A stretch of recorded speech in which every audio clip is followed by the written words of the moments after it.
Folks, breaking news. University of Texas at Dallas is having a pro-Hamas protest.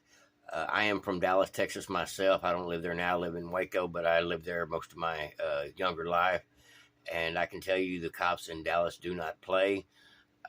It just broke out earlier today, and they found out that there's been plenty of agitators that have showed up to the college that are not college students, I guess, to be a part of the protest as well. It is starting to get out of hand, a little bit of fighting going on. I'm just going to play you a little bit of it. Just let you know that Texas ain't going to allow this. Cops are already starting to tear down the encampments and the tents, and it's getting ugly. Here we go.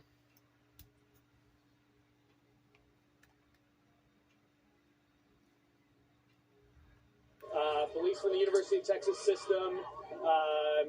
It's hard for me to see, but there are a number of different agencies that have been brought in. And I want to go back to and remind you that throughout the day we have been asking the university, we've been asking university police what the plan was. Were they going to let this stand? And in fact, I spoke with a group of Jewish students this afternoon who said they were able to meet with the dean of students on campus because they were very uncomfortable with what was happening here. There were a number of students that had sent email to administrators today saying they didn't feel comfortable being on campus. They were worried that it was being allowed to escalate, I guess, or build up to this level.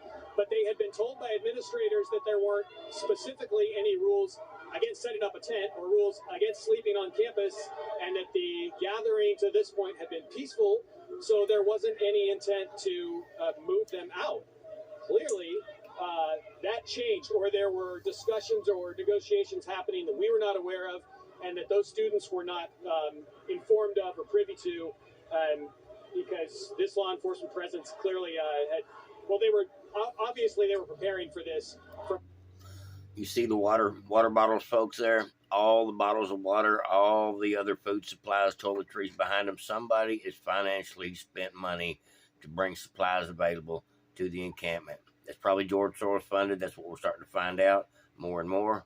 But we'll go ahead and get back into it. Organizers, Karen, announced it to the kids who were gathered, or the group. I shouldn't say kids. The group that was gathered.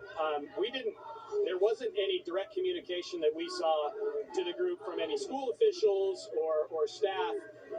One of the organizers had a letter in their hand. I saw it. It was on a school letterhead, and they basically read verbatim the few paragraphs that said, if you don't leave, you could be subject to trespassing charges and other school discipline. Then they had, I'm going to say, 10 minutes, maybe less, before we started to see law enforcement move in. So that gave them, they had time to make a very, very quick decision. If they didn't want to be arrested, they could move to the outside of the camp that had been set up. And we saw a few people do that, just sort of move away to the edges. But most of the people who had been here most of the day, they definitely stayed where they were. So those are probably the arrests that we've been seeing happen here over the last 10 minutes. Sorry, I'm just finding Robert again so we can move to this other side. And you can see that a lot of these demonstrators have now moved to the outer edges where they continue their chants and their demonstrations. Now, one of the things that was in that letter, Karen and Ken, that was read by the student organizer was students were welcome to protest, welcome to have a peaceful protest, but they would not be allowed to have an encampment or to claim a section of the campus like they did starting very, very early this morning. Right. And Jason, we're getting a live shot right now from the chopper, so we're getting a chance to see this overhead, probably a slightly different perspective from what you have there on the ground. But I can tell you as the camera is pulling out, zooming out a bit, you can see a line of those officers standing face to face with some of the demonstrators there behind what looks to be something like a waist high. Now, folks, this story is continuing on. I will let you know when I do find out a little bit more about it, if they do disperse the crowd. But it does look like right now police have taken control of the encampment. Like, subscribe, and share, Devoted Patriots. I will bring you an update on this probably tomorrow as soon as we find out a little bit more. Everybody have a great day. Over and out.